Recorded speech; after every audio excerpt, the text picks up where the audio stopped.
politics. And I think that's happening. I got a call a little while ago. I guess they're getting closer. It should go quickly. And it must go quickly. It's not really a choice. They don't have a choice. They have to make a deal. This should not be a time for political agendas, but rather one for focusing solely and squarely on the needs of the American people.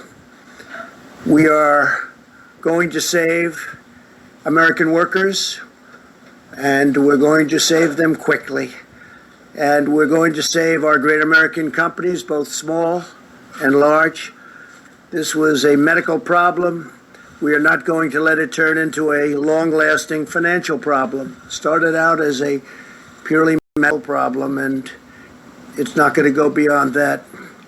We're just not going to allow that to happen. Our country was at its strongest financial point. We've never had an economy like we had just a few weeks ago, and then it got hit with something that nobody could have ever thought possible.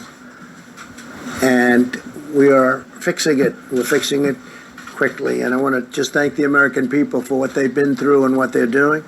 Our country will be stronger than ever before, and we fully anticipate that, and it won't be that long. Let me provide you with an update on critical supplies. FEMA is distributing 8 million N95 respirator masks and 13.3 million surgical masks across the country right now. Focusing on the areas with the greatest need, we've shipped 73 pallets of personal protective equipment to New York City and 36 pallets to the state of Washington. In the past 96 hours, FEMA has also received donations of approximately 6.5 million masks. We're having millions and millions of masks made as we speak, and other personal protective equipment, which we will be distributing to medical hotspots. We're focused on some of the hotspots.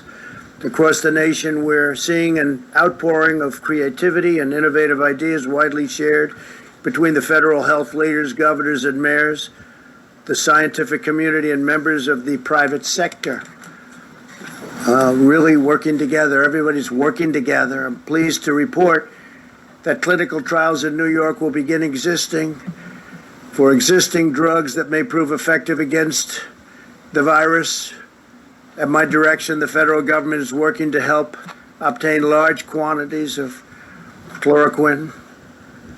And you can look from any standpoint tomorrow in New York.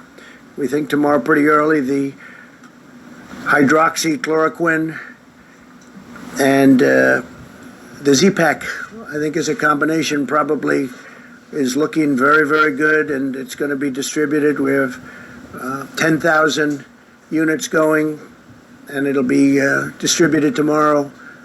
It'll be available, and is now. They already have it. They're going to distribute it tomorrow morning to a lot of people in New York City and New York. We're studying it very closely, watching it very closely. You probably saw a couple of articles today came out where a gentleman, they thought he was not going to make it. He said goodbye to his family.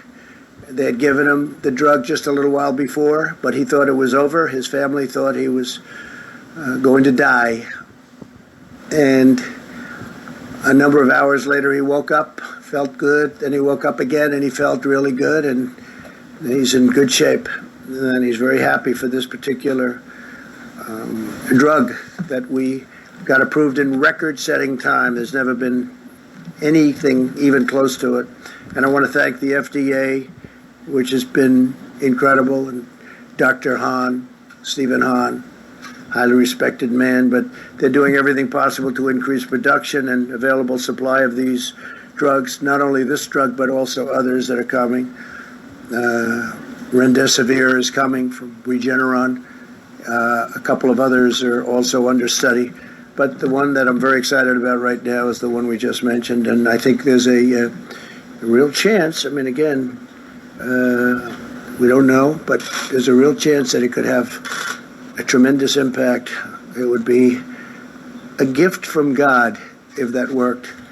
It would be a big game changer. So we'll see. But distribution starts tomorrow morning early in New York, and I think a lot of people are going to be, hopefully they're going to be very happy with the result, but we're all going to be watching closely. It's something we have to try. It's been very, very successful in malaria, very, very successful. And countries with malaria have had a interesting thing happen. They take this particular drug. It's a very powerful drug. And there is very little semblance of the virus in those countries. And there are those that say because this drug is very prevalent because of the malaria. So we'll see what happens. I'm also announcing that we're postponing the deadline for compliance with real ID requirements at a time when we're asking Americans to maintain social distancing. We do want to require people to go with their local DMV. We will be announcing the new deadline very soon. It's going to be announced in a very short moment. Overnight, we successfully brought home 103 American citizens after they had been stranded for 10 days in Brazil following a cruise. We want to thank the Brazilian government and their great president. Most of